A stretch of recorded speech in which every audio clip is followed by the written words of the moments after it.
Alrighty, it is time for the word for you today.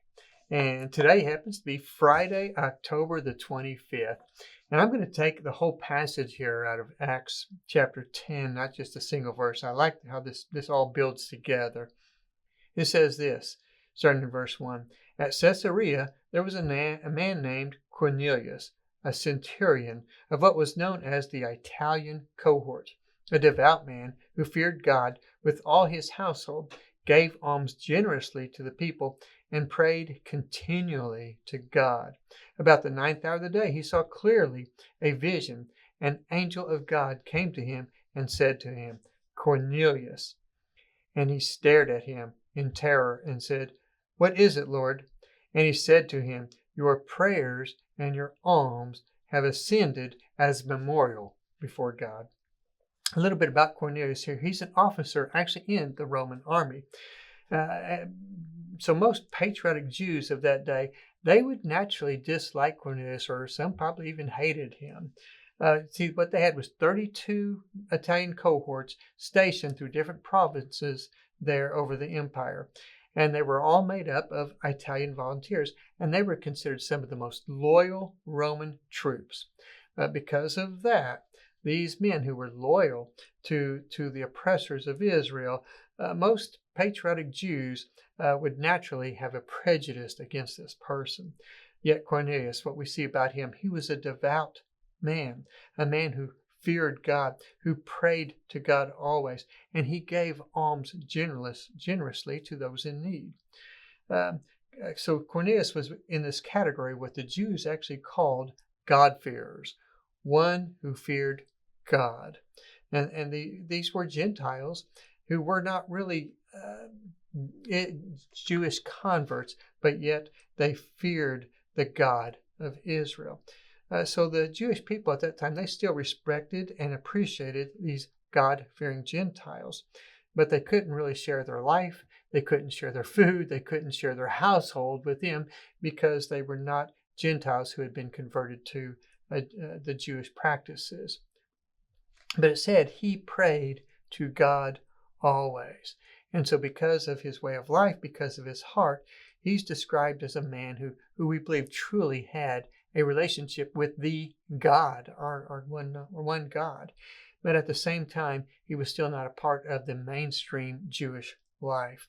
And it says of him, it says this, it said about the ninth hour of the day, he saw clearly a vision of an angel of God coming and saying to him, Cornelius, he called him by name. And he observed him. He said, what is it, Lord, that you want? And he said to him, your prayers have come up as a memorial. Your prayers, your alms have come up to a memorial before God. So he clearly saw an angel. This was not a vision of God. It wasn't a dream. It wasn't a physical angel. But at the same time, it was so vivid that Cornelius would say later, he said, a man stood beside me in much bright clothing.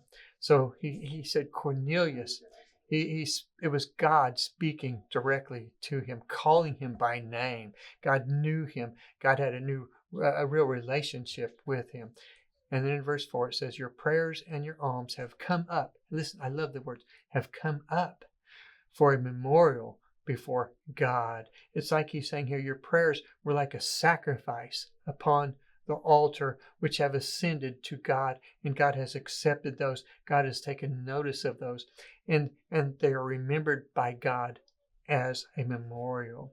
See, this picture is striking because it reminds us of the Old Testament, where the offerings in the Mosaic Law, the memorial offering is mentioned in Leviticus. It was a portion of the grain offering that the priest burned on the altar. The memorial offering, listen, here's how it was described in Leviticus chapter 2 and Leviticus chapter 6. It was described as a sweet smelling aroma to the Lord. So you can kind of picture the scene. Cornelius sincerely giving to the poor of Caesarea. His faithful everyday prayers rose like a memorial offering, a pleasing aroma before the Lord. And God remembered that man, and he blessed him with the greatest gift of all, himself. You see, the Apostle Peter shared the gospel with Cornelius, and he and his family were filled with the power of the Holy Spirit. So our focus today for just these few minutes is on that one small line there in verse 4.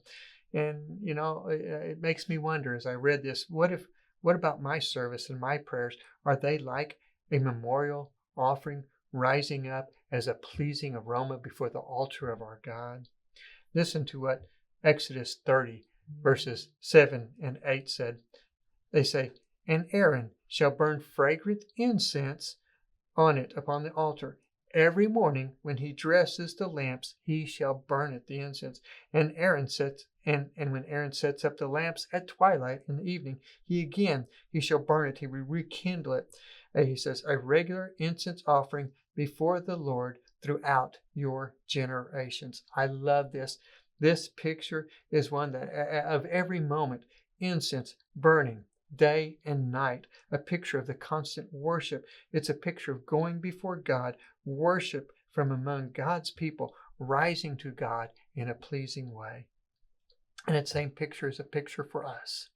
It's a picture for us that from the moment that we wake up in the morning, prayers of praise, prayers of confession, prayers of petition, prayers of intercession, prayers for guidance, prayers for help, just all kinds of prayers rising up as an incense before the throne of God. Wouldn't that be wonderful if that was a description of our lives? Wouldn't that be wonderful if that was true of our church, of Woodland Hills Baptist Church? We want to pray, please, God, please may our prayers be like incense daily, rising before you day and night. Have a great day.